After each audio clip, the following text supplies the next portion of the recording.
Steve, I know you've talked about this in the past, but so much focus on Steph getting fouled or getting grabbed, or how much do you tell your team about, like, we know this is coming, or I assume they know it's coming? How braced are you for, okay, we might have to let the officials know about this? Just how big a thing is it for you, knowing that Houston has kind of a history of doing this, like, specifically against Steph? Yeah, I mean, there's a reason teams have to be physical against Steph. I mean, he's the greatest shooter and mover of all time in this game, and so we would try to guard him the exact same way.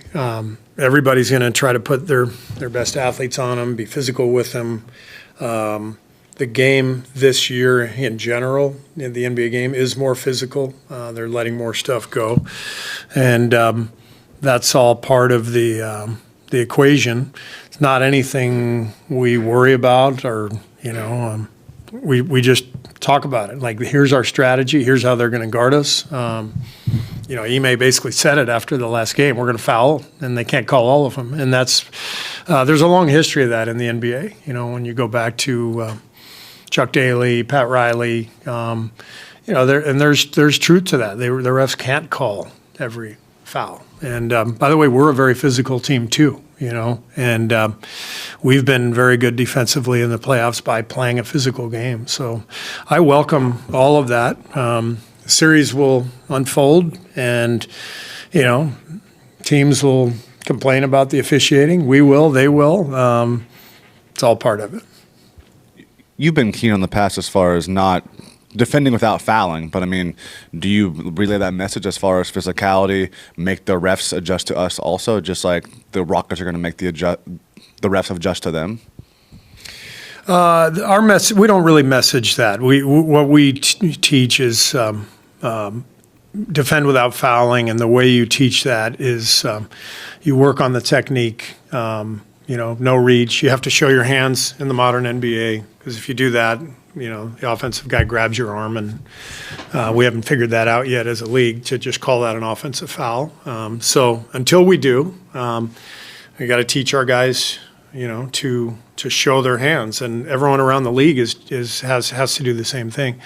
But like I said, the league's adjusted this year. They're allowing more physicality. They're not calling as many of they used to call it illegal guarding position last year, where you're sliding, you don't reach, there's a little contact, the offensive player flails his arms. Last year, those were free throws. This year, they're letting those go. I think it's been great for the game. So you just have to teach the way the game is officiated, and it's a huge factor, defending without fouling, because we all know the difficulty of scoring on any NBA team off after free throws when they can set their defense up. There have been a number of quote-unquote Steph stoppers in the past, and it seems like he always has an answer for them eventually, especially throughout a series.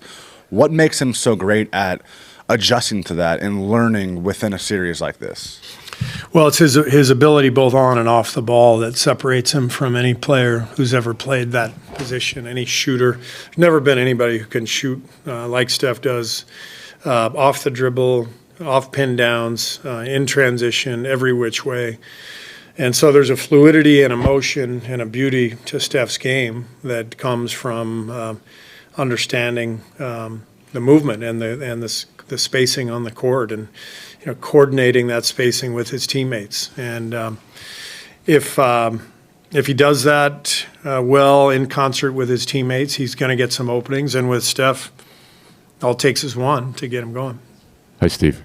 I was curious if you could reflect on sort of the arc of Brandon's season and what you guys need from him in this series.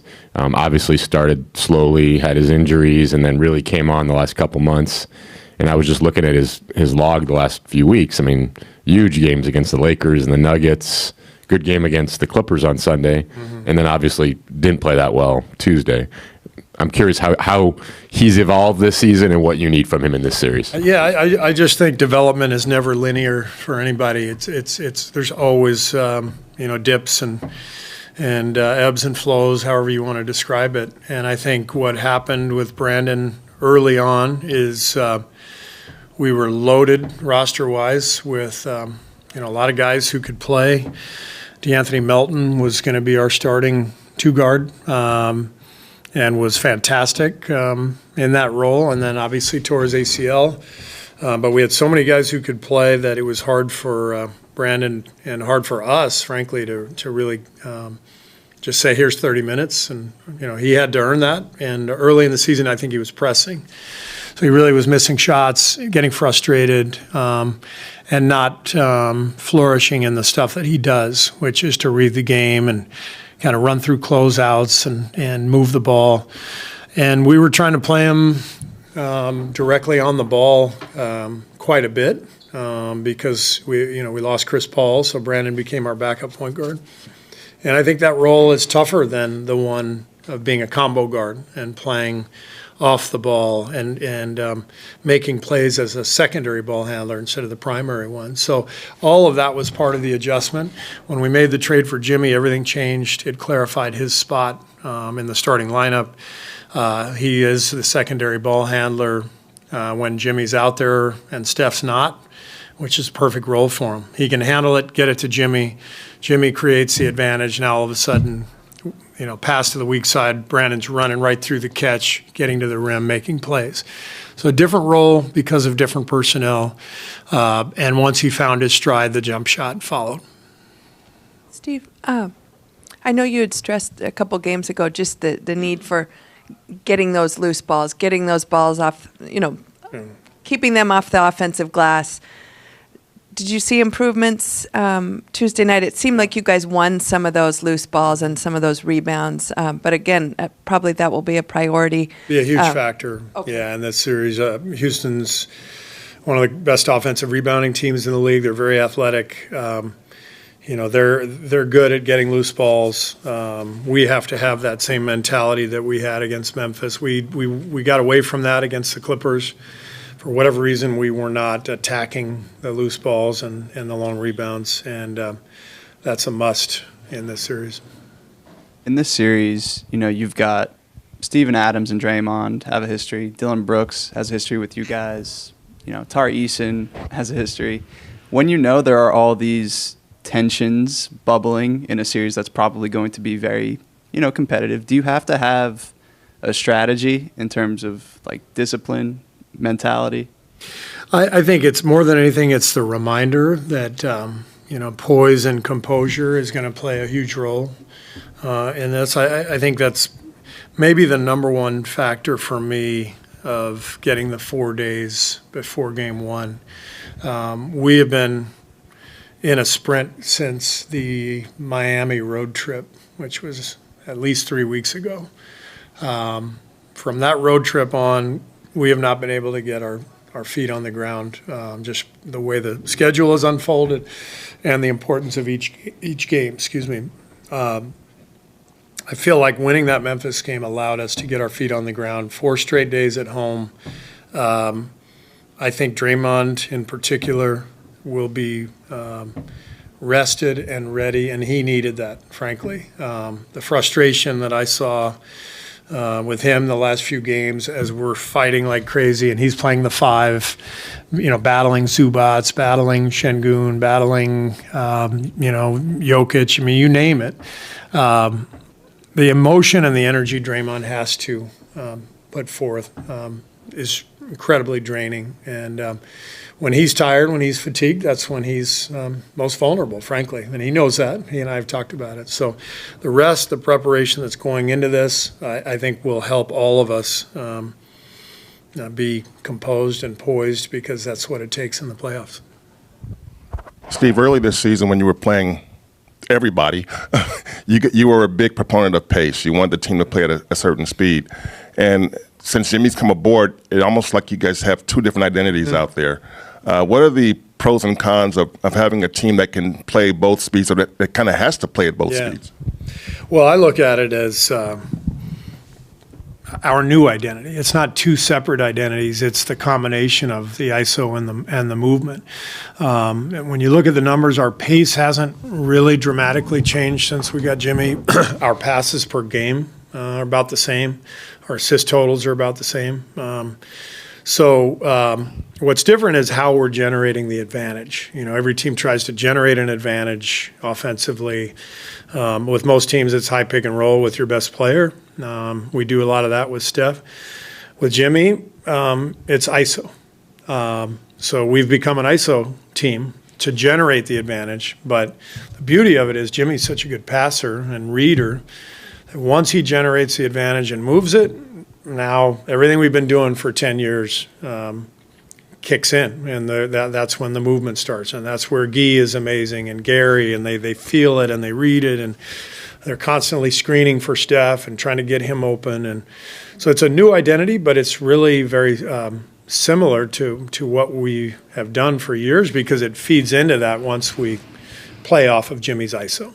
So it seems like when your offense does get static, it almost looks like sometimes like Jimmy's waiting for somebody to move. And how frustrating is it when you know that's what Jimmy needs and guys are not moving? Well, it's different. It's because it's a combination of the spacing first and then the movement, and we're really dependent on Jimmy to create the advantage, and we don't want to cut into his space either. So there's definitely a feel to all of this, and that's why you need the spacing, and that's why we've got to keep practicing and keep working on this stuff. But look, it's worked. I mean, we're a top 5 offense since we got him.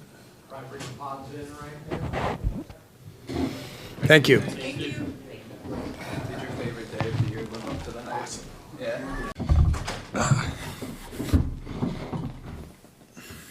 After going through film and game plan install, what do you view as the keys to winning the series? They're a very athletic team. I think the biggest thing is playing the half court, can't turn the ball over, don't make the risky plays, don't go for home run plays, but hit singles, as we say. I think those are the most important keys. This will be your first playoff series. Have any of the veterans had any words of wisdom, advice for you? I talked to Dre the other day. I mean, biggest message, I think he said it earlier too, it's just like it's the same game, just the moment got bigger, but it's the same game. I think that's what he said. How do you guys adjust to their physicality? I think we're a pretty physical team ourselves. Like, maybe we've been a little undersized throughout this year, but we have the experience, and I think we play hard. So I don't think it's anything we haven't seen before. Quentin, Draymond made a point the other night to say that Trace got up and gave you a spot on the bench. How did that whole sequence go, and what does that say just about the way this team works well together? Yeah, I mean, me and Trace are obviously really close, honestly. Like, we play the same, we play the center position together, and but he's been very supportive of me, and as I've been with him at the start of the year, and it wasn't any. I think I was just gassed. I played the longest stint of basketball I played here. I think I played 10 minutes straight, and I just asked Trace if I could sit there. I had to ask something to Draymond, and he was sitting next to him, so I just asked him if I could sit there. I didn't mean for him to get up and stand. I thought there was another seat available. Maybe that wasn't the case.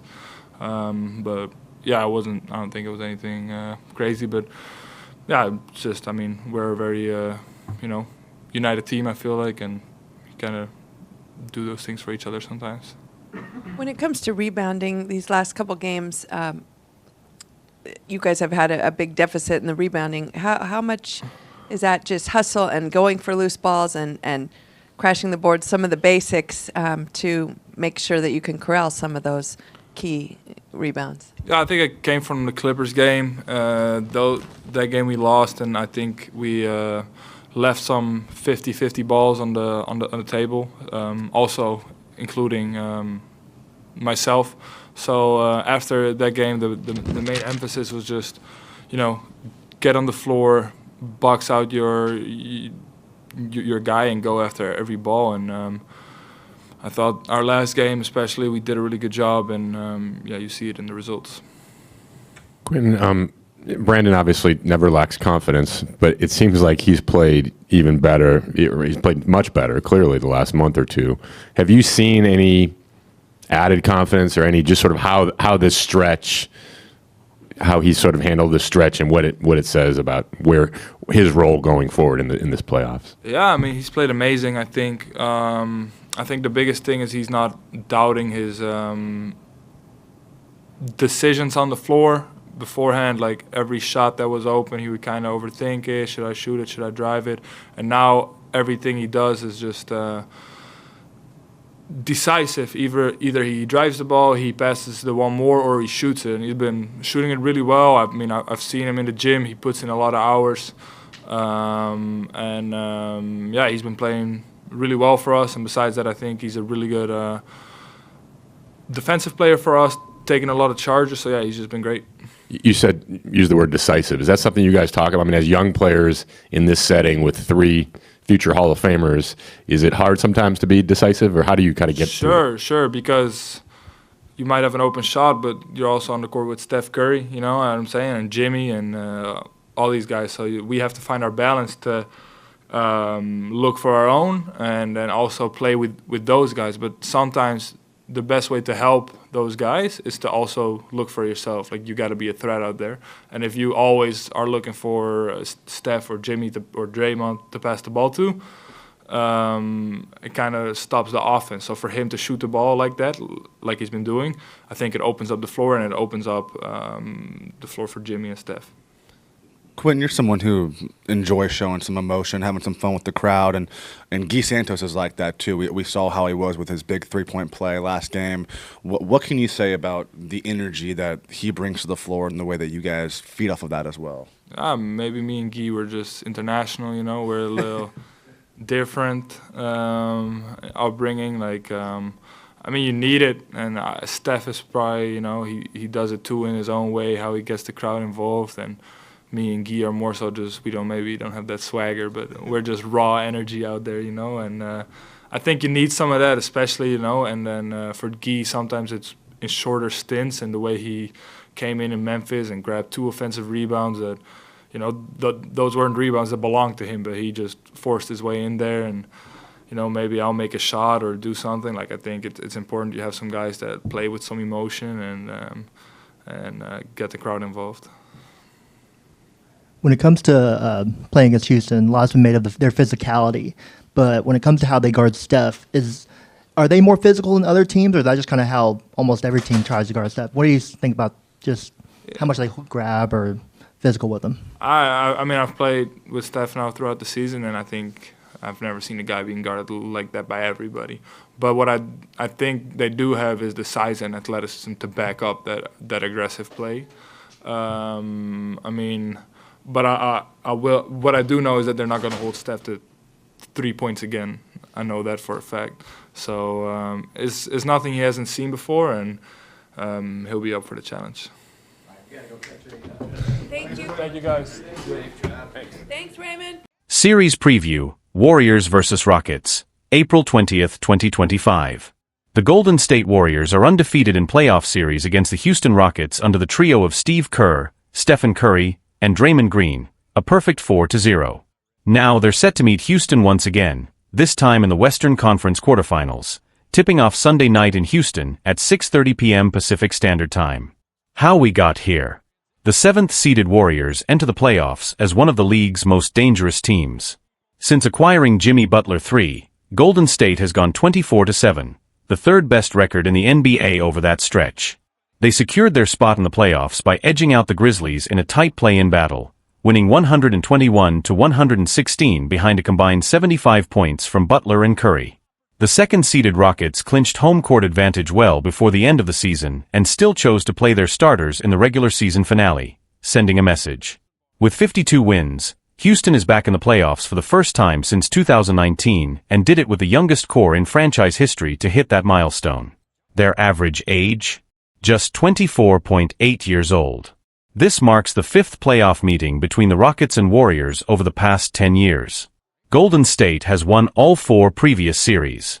During the 2024-25 regular season, the Warriors took 3 of 5 games against Houston.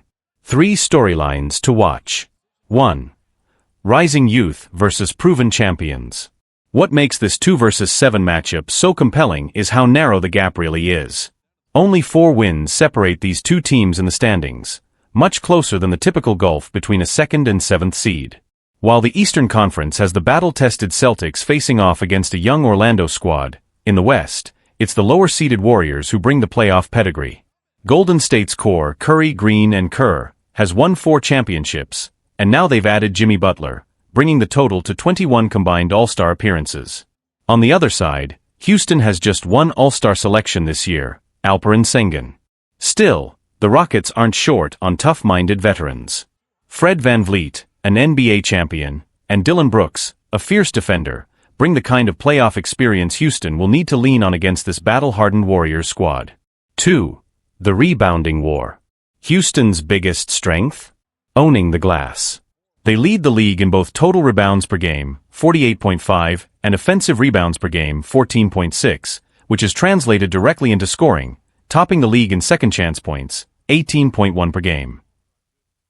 Golden State, despite often playing small lineups with Draymond Green at center, has quietly held their own. They rank 5th in both total rebounds, 45.4, and offensive boards, 12.5. The big question: will the Warriors stick to their small ball identity or adjust with bigger lineups to neutralize Houston's size advantage? 3. 2 elite defenses collide. Since Jimmy Butler joined the Warriors, defense has been their calling card. Golden State has ranked 1st in defensive rating, 111.0, over that span. Draymond Green is firmly in the Defensive Player of the Year conversation, and Butler was just named Defensive Player of the Month for March. Gary Payton, too, remains a key point of attack defender, and Moses Moody has stepped up significantly since entering the starting lineup. But Houston isn't far behind. Under head coach Ime Udoka, the Rockets finished the regular season 5th in defensive rating, 110.3. Dillon Brooks is a physical presence on the perimeter, and second-year standout Klay Thompson is one of the most active and effective young defenders in the league.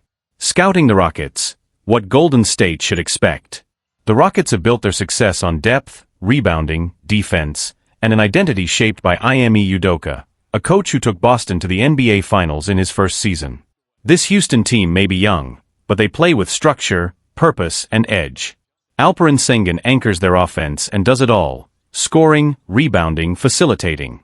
He's one of only 4 players in the NBA this season to average 19-plus points, 10-plus rebounds, and 4-plus assists, joining the likes of Jokic, Giannis, and Sabonis. Alongside him is Jalen Green, Houston's electric shooting guard, who led the team in scoring at 21.0 points per game and played in all 82 games, a rarity among 20-point scorers this season. His durability and explosiveness will be key factors in this series. Final word. The Warriors may be the 7th seed, but don't let that fool you. With their championship DNA, elite defense, and a resurgent Jimmy Butler, they are far from underdogs. Meanwhile, the Rockets are young, hungry, and ready to prove they belong. This series has all the ingredients: talent, history, tension, for something special. Golden State has the experience. Houston has the energy. Only one moves on. What's at stake? For the Warriors, this postseason could mark the final chapter for one of the greatest cores in NBA history. With Curry at 37, Draymond approaching his mid-30s, and Klay Thompson's future uncertain as he heads toward free agency, there's a sense of urgency. This might be their last real shot at a title run together. Adding Jimmy Butler to the mix was more than a mid-season move. It was a win-now gamble designed to squeeze every drop of potential from a core that already owns 4 rings.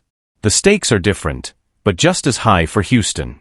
This playoff run represents a defining moment in the Rockets' rebuild. After years of lottery picks, coaching turnover, and player development, they finally turned the corner. A strong showing, or even an upset over the Warriors, would signal to the league that Houston is not just a promising young team, but a legitimate threat in the Western Conference for years to come. Media buzz and fan reactions. As expected, this matchup has stirred conversations across the NBA landscape. Analysts on national platforms have pointed out the unusual dynamic of a no. 7 seed entering the series as slight favorites among some insiders, largely because of Golden State's momentum since the All-Star break and the playoff pedigree of their stars. Social media has been buzzing with comparisons between the current Rockets and the 2012 Thunder, young, confident, and ahead of schedule. Meanwhile, Warriors fans are clinging to the hope that playoff Curry will rise again, while others are skeptical, pointing to the team's inconsistency early in the season and ongoing questions about depth beyond the core stars. Houston media, on the other hand, has embraced the underdog narrative. Head coach Ime Udoka's calm but confident demeanor has resonated with the fanbase, and the city is rallying behind this new generation. Fred VanVleet spoke to reporters earlier this week and emphasized that experience matters, but hunger does too, highlighting the team's desire to prove doubters wrong. Matchup to watch: Curry versus Brooks, again. One of the most anticipated subplots of this series is the renewal of the Stephen Curry versus Dillon Brooks rivalry. The two have a history of chippy moments and fiery back-and-forths, dating back to Brooks' time with Memphis. Brooks has already made headlines this week by calling the Warriors a team living in the past, a quote that will surely be revisited if Curry catches fire. Curry has historically torched Brooks in big moments, but the Rockets' wing has also had success throwing him off rhythm with physical defense. With Houston ranking top 5 in defensive efficiency and Brooks likely tasked with shadowing Curry full-time, this individual battle could swing a game, or the series. X factors and wild cards. Every playoff series has unsung heroes, and this one likely won't be any different. For Golden State, Jonathan Kuminga could be a game-changer. He's had multiple breakout performances against Houston this season, and brings a level of athleticism and physicality that could help neutralize Houston's energy. On Houston's side, Klay Thompson is the wild card. His length, quickness, and defensive versatility give him the tools to impact the game even without scoring. If he can provide disruptive minutes off the bench and push the pace in transition, he might tilt a few crucial possessions in Houston's favor. Also worth watching, Klay Thompson's role. Will Steve Kerr lean on his experience, or will he shorten the rotation if Klay's struggles from deep continue? There's also the possibility of Tracy Jackson-Davis getting more minutes if Houston overwhelms Golden State on the glass. Looking ahead. Game 1 will set the tone, but don't expect this to be a short series. The contrast in styles, Golden State's methodical spacing and shot creation versus Houston's physicality, rebounding dominance, and youthful pace, makes for an unpredictable, high-stakes chess match. For now, the only certainty is this: the past meets the future on Sunday night in Houston. And only one will take control of the present. Thursday Talk. Drop your questions about Warriors versus Rockets. We've got a huge first-round series coming up, and things are about to get exciting. Happy Thursday, Dub Nation. The Golden State Warriors are enjoying a few much-needed days of rest after their dramatic play-in win over the Memphis Grizzlies on Tuesday night. And now, thanks to that clutch victory, the Dubs are officially heading into a first-round showdown against this year's surprise No. 2 seed, the young, explosive, and ultra-athletic Houston Rockets. Game 1 tips off Sunday night. With 83 games behind us and a high-stakes, 7-game battle ahead, it's the perfect time to open up the mailbag. I'm going to make this a weekly thing, yes, for real this time. I know I promised that before, but the chaos of the season got in the way. This time we're sticking with it, and it starts now. So here's the deal. Head to the comment section and drop any questions you've got about the Warriors. We'll definitely talk about the upcoming series against Houston, but don't hold back. Want to reflect on the wild season we just had? Wondering what the off-season could look like? Curious how the rest of the league might shake out? Let's talk about it all. I'll go through the questions and post the full mailbag Friday morning. Then, just 2 days later, we'll be watching the Warriors step back onto the playoff stage, ready to chase another postseason run. So let's get into it. Fire away, this is your space, Dub Nation. The Warriors are back where they belong, in the playoffs. There's something special about this time of year, and after a roller coaster regular season, the Warriors are back on the big stage, battle-tested and hungry. The journey hasn't been easy. From early injuries and lineup experiments to mid-season slumps and tough losses, this team has had to grind for every win. But that's exactly why they could be dangerous now.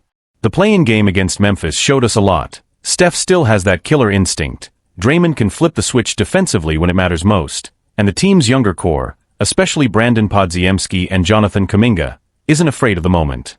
That mix of veteran grit and rising talent could be exactly what Golden State needs as they prepare to face a high-flying Houston team. The Rockets, a new threat in the West. Houston has been one of the biggest surprises of the season. After years of rebuilding, they've put together a fast, fearless group built around explosive young stars like Draymond Green, Alperen Sengun, and rookie sensation Klay Thompson. Combine that with the leadership of head coach Ime Udoka and the experience of veterans like Fred VanVleet, and you've got a team that's not just exciting, they're legit. The Rockets finished the regular season strong, locking up the second seed and showing that their up-tempo, switch-heavy style can overwhelm teams on both ends. For the Warriors, this series isn't just about experience. It's about adjusting quickly, staying disciplined, and making every possession count. Playoff implications and pressure. Let's not sugarcoat it. This series could have massive implications for the future of the Warriors as we know them. With uncertainty looming around Klay Thompson's free agency, questions about the roster's long-term structure, and Steph Curry entering the back half of his career, every game matters. This postseason might be the last ride for this version of the core, and the stakes couldn't be higher. Meanwhile, a strong showing by the Warriors could reshape the narrative. Pulling off an upset against Houston wouldn't just extend their playoff run. It could rekindle belief that this team still has another championship run in them. Dub Nation's voice matters. That's why the mailbag is so important right now. Your thoughts, questions, and perspectives help shape the conversation around the team. Whether you want to debate rotation changes, predict matchups, or just vent about how your heart can't take another fourth-quarter meltdown, this is your time. Drop your questions in the comments, and I'll tackle as many as I can in Friday's edition. Let's keep the energy high, the conversations real, and the spirit of Dub Nation loud as ever. Because no matter how this series goes, one thing is certain, you don't bet against the heart of a champion. Let's go, Warriors.